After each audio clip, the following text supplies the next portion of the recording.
వందే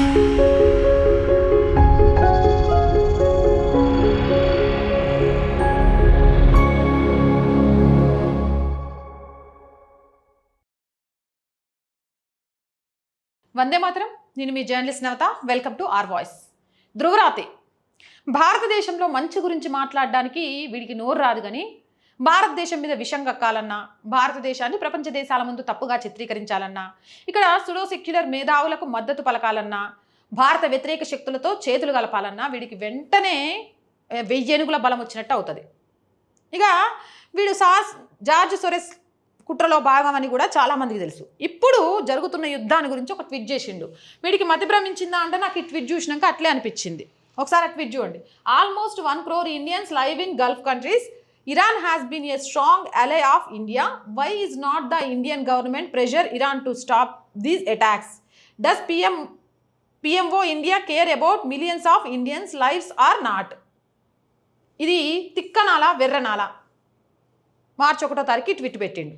ఏందట అంటే, 1 కోటి మంది భారతీయులు గల్ఫ్ దేశాల్లో ఉంటారట, అందుకని అర్జెంటుగా ఇరాన్ని ఒప్పించి గల్ఫ్ దేశాల మీద బాంబులు వేయకుండా చేయాలట. ఇండియన్ ప్రైమ్ మినిస్ట్రీ దీన్ని ఆపాలట. ఒక పిచ్చోడా, అసలు యుద్ధం ఎవరిది? అమెరికా, ఇజ్రాయెల్ అండ్ ఇరాన్ మధ్య వారు. షియా మెజారిటీ ఇరాన్ వాడికి కోపం వచ్చి అమెరికాతో దోస్తీ చేసే సున్నీ మెజారిటీ దేశాలపై బాంబులు వేస్తున్నాడు. మధ్యలో హిందూ మెజారిటీ ఇండియా చేయగలిగేది ఏముంది చెప్పు? ఒకవేళ ఇండియా బతిమాలిన ఇరాన్ వాడు వింటాడా? వాడు యూఏఈ, సౌదీ మీద బాంబులు వేయకుంటే రేపు పోయేవాడు ఇవాళే పోతాడు. అమెరికా మీద, న్యూయార్క్, వాషింగ్టన్ మీద బాంబులు, మిసైల్స్ వేయలేక ఇరాన్ మిలిటరీ దుబాయ్, రియాద్ల మీద విరుచుకుపడుతుంది. ఇరాన్ ఆ పని కూడా ధ్రువరాటి మీద గౌరవంతో ఆపేస్తే ఇజ్రాయెల్ అమెరికా చేతుల్లో వారంలో చచ్చేది, 3 రోజులకే చస్తుంది. ఎక్కడ ఏమైనా మోదీకి అంటగట్టాలి, లేకపోతే మన ధ్రువరాటి లాంటి వాళ్ళకు ఏమంటారు, కడుపులో మంట సల్లారదనమాట. అందుకే అమెరికా, ఇరాన్ తేల్చుకోవాల్సిన పంచాయతీని, యూఏఈ, సౌదీ, ఇజ్రాయిల్ తగ్గించుకోవాల్సిన దాడుల్ని మోదీ ఆపాలని ధ్రువరాతి దురద మాటలు అనమాట. ఈ కామన్ సెన్స్ లేని జర్మన్ జిల్లపురుక్కి మన దగ్గర బోలెడు మంది ఫాలోవర్స్, అది మన కర్మ.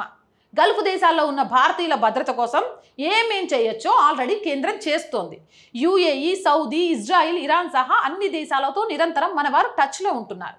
ఇంకా చాలానే చర్యలు చేపడుతున్నారు. అన్ని యూట్యూబ్కు వీటికి సంబంధించి మాలాంటి వాళ్ళని చూపిస్తున్నాం. కానీ కొందరు బేవార్సులు అసలు విషయాల్ని చెప్పకుండా ఇలాంటి సొల్లు కామెంట్లు చేసి దేశ ప్రతిష్టను దిగజార్చాలని చూస్తున్నారు. అట్లా చేయాల్సిన అవసరం ఏం లేదు. ఎందుకు అనంటే, నరేంద్ర మోదీకి, ఈ దేశ ప్రభుత్వానికి తెలుసు ఈ దేశ ప్రజల్ని ఎలా కాపాడుకోవాలి, ఎప్పుడు గర్జించాలి, ఎప్పుడు మౌనంగా ఉండాలి, ఈ దేశాన్ని ఎవరెస్ట్ ఎత్తులో నిలబెట్టడానికి మనం వేసే అడుగులు ఎలా ఉండాలి అని. ఏడో ఉన్న నువ్వు సలహాలు ఇవ్వాల్సిన అవసరం లేదు, మూసుకొని కూర్చుంటే చాలు. అవునంటారా కాదంటారా? నేను చెప్పిన మాటల్లో నిజం ఉందా లేదా కామెంట్ చేయండి. అండ్ ఈ వీడియో చూస్తున్న ప్రతి ఒక్కరికి రోజు చెప్పేదండి, R group of channels, R Voice, R Political, R Sanskriti, 3 మన ఛానల్సే. So please subscribe our channels. Content బాగుంది అనిపిస్తే లైక్ చేయండి, షేర్ చేయండి. ఆర్థికంగా ఆర్ వాయిస్కి సహాయం అందించాలి అనుకుంటే సబ్స్క్రిప్షన్ పక్కనే జాయిన్ అనే బటన్ ఉంది. 1 to 5 లెవెల్స్ ఉన్నాయి, ఏదో ఒక లెవెల్లో సపోర్ట్ చేయండి. లేదా స్క్రీన్ మీద గూగుల్ పే, ఫోన్పేతో పాటు అకౌంట్ డీటెయిల్స్ ఉన్నాయి, మీకు తోచిన సహాయాన్ని అందించండి.